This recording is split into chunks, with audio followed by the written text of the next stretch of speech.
On est tous différents. C'est une évidence, non? Mais en médecine, cette simple vérité peut avoir des conséquences absolument énormes. Aujourd'hui, on va voir pourquoi le même médicament peut être une solution miracle pour quelqu'un et un vrai problème pour son voisin. C'est une question que tout le monde s'est forcément déjà posée. Eh bien, la réponse, elle se trouve au cœur d'une science vraiment fascinante, celle de la recherche de la dose parfaite, celle qui est unique à chaque personne. Allez, voici notre feuille de route pour décrypter tout ça. On va d'abord s'attaquer au cœur du problème, ensuite on se penchera sur les risques, puis on verra des cas bien particuliers avant de finir sur la quête de cette fameuse dose idéale. C'est parti. Première étape. Pourquoi est-ce que nos corps réagissent de façon si différente à un traitement identique? Tout commence avec un concept un peu technique, mais qui est la clé de tout, la variabilité interindividuelle. En fait, cette variabilité, elle est carrément gravée dans notre ADN. C'est elle qui va dicter la vitesse à laquelle nos organes vont traiter et éliminer les substances. Bref, pour faire simple, chaque corps a sa propre recette secrète pour gérer un médicament. Et bien sûr, aucune recette n'est identique. Du coup, à cause de ça, c'est un vrai jeu d'équilibriste.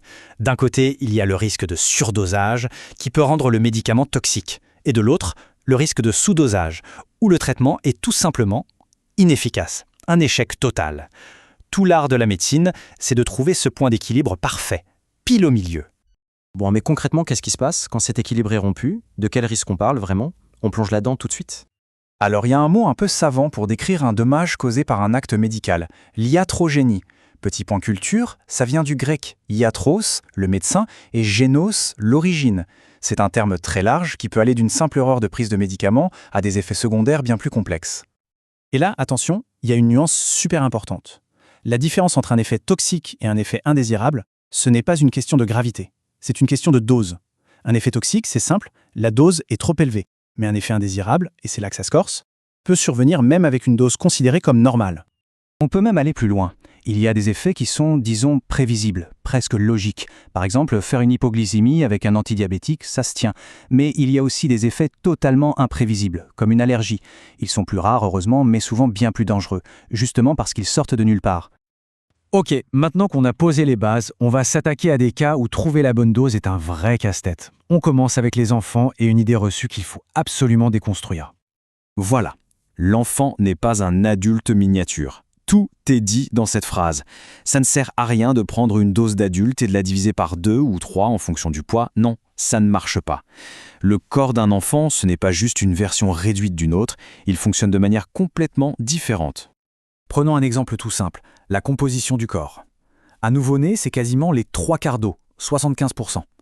Un adulte, c'est plutôt 60%. Ça peut paraître un détail, mais pour un médicament qui se dissout dans l'eau, ça change absolument tout. Il ne se répartit pas de la même façon, sa concentration est différente, et donc son efficacité aussi. Et ce n'est pas tout, les usines de traitement du corps, le foie et les reins, sont encore en construction chez un enfant. Elles ne sont pas du tout à pleine puissance. Certains mécanismes du foie, par exemple, ne sont pas totalement matures avant l'âge de 4 ans. C'est fou, non?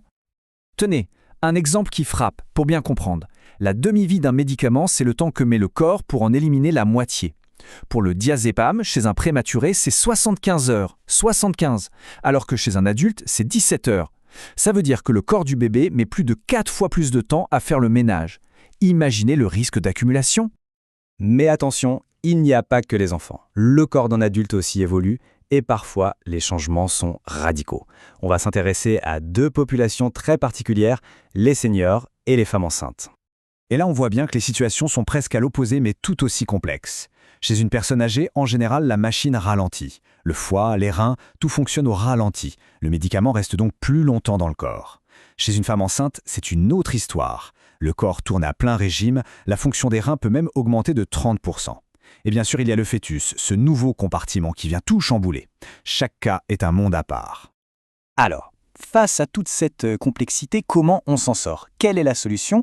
Eh bien, elle tient en un seul mot qui est au cœur de la médecine moderne, l'individualisation. En pratique, la démarche est assez logique et se fait en 3 temps. D'abord, choisir le bon traitement. On pèse le pour et le contre pour cette personne-là et pas une autre. Ensuite, on personnalise la dose. C'est là qu'on prend en compte l'âge, le poids, l'état des organes, tout ce dont on vient de parler.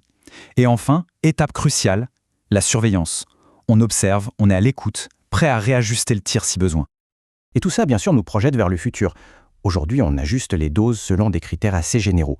Mais demain, peut-on imaginer une ordonnance entièrement conçue à partir d'un code génétique unique? Ce n'est plus de la science-fiction, c'est vraiment l'un des plus grands espoirs de la médecine, et il faut le dire, cette perspective est absolument fascinante.